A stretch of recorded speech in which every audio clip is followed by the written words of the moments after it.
সংসারের টুকিটাকি যত বাজার সাজার আছে সব আমিই করা লাগে, আমিই করি।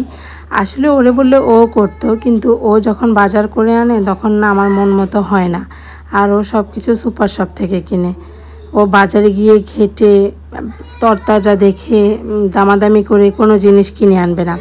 ওর কাজ হচ্ছে দেখবে সুপার শপে গিয়ে নিবে আর প্যাক করে নিয়ে আসবে।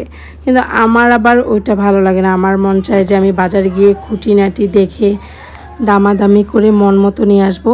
অনেক সময় ও অনেক কিছু আনলে আমার পছন্দ হয় না, শুধু শুধু ওর সাথে রেগে যাই। তো তার চেয়ে ভালো আমি নিজে গিয়ে বাজার করি।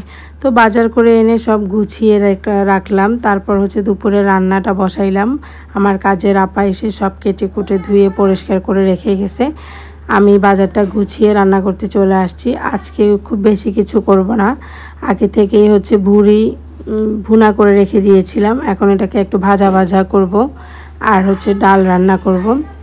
অনেকে আপনারা ভুঁড়ি পছন্দ করেন না, কিন্তু গরুর ভুঁড়ি আমার যে এত ভালো লাগে, এত ভালো লাগে যেটা বলে বোঝানো যাবে না। আমার অসম্ভব ভালো লাগে। এটা ডিপ ফ্রিজে আমি আগে রান্না করে রেখে দিয়েছিলাম।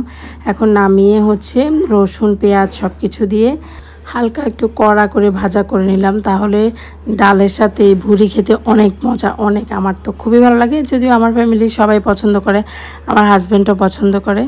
আমি রান্না করছি আর বাহিরে গুড়ি গুড়ি বৃষ্টি। ভালোই লাগে বৃষ্টির দিন, কিন্তু আবার একটানা বৃষ্টি লেগে থাকলে তখন আর ভালো লাগে না। বিকালে ওদের জন্য আবার পাস্তা রান্না করে দিলাম, চিজি পাস্তা। বাসায় মেহমানও আসছে, আজানের আম্মু আর হচ্ছে মিমি আসছে। তো সেজন্য ভাবলাম যে ওদের জন্য সহ একটু পাস্তা রান্না করি। তো পাস্তাটা হচ্ছে একটু চিজি না হলে ও খেতে চায় না।